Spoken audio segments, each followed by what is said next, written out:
I think one of the things that disturbs me a little bit is the way that organizations are reacting in one of two ways, particularly. One way is very much suddenly trying to bring everything in-house. Oh, we're going to cut costs by bringing everything in-house. And the other is going, right, this is an opportunity to really rethink our business.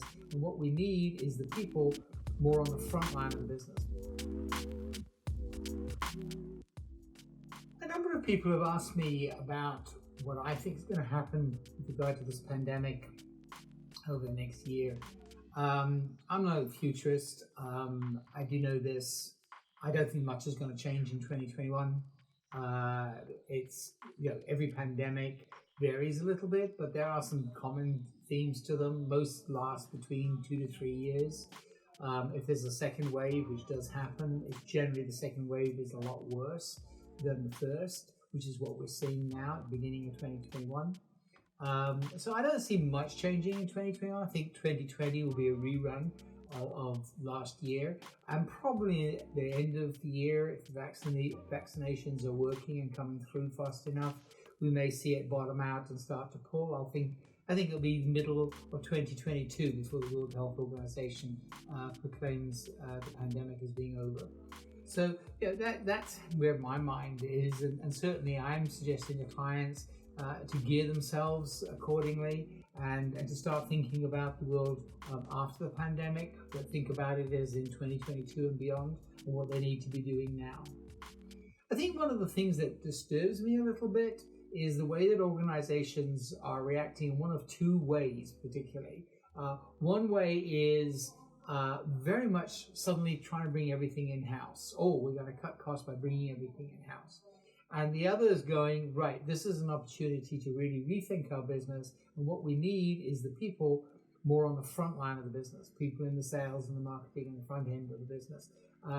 And some of the support services, maybe we can better partner with external organizations.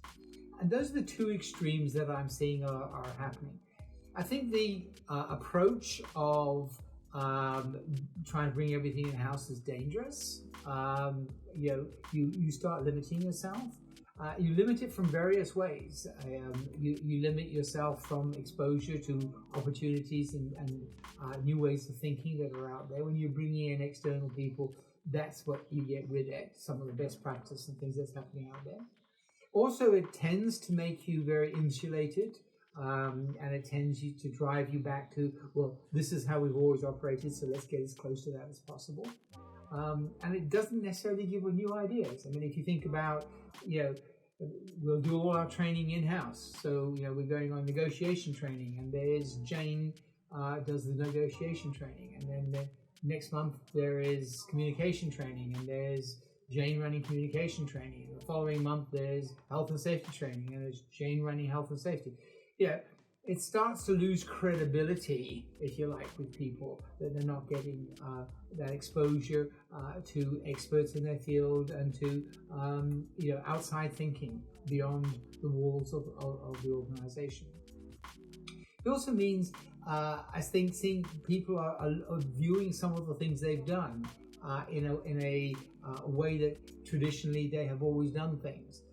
I think a lot of things, take learning development as an example again.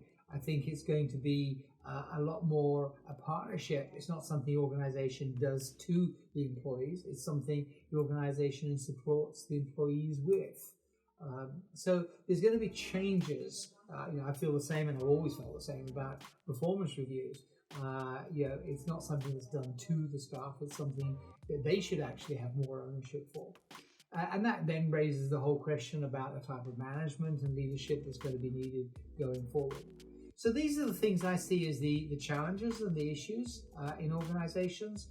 But I think this year will be a really good opportunity to rethink some of those and take time to take stock and say, have we got the right people in the right jobs? Have we got the type of leadership management we need for post this pandemic? Hope that's giving you something to think about. I wish you all the best. Bye for now.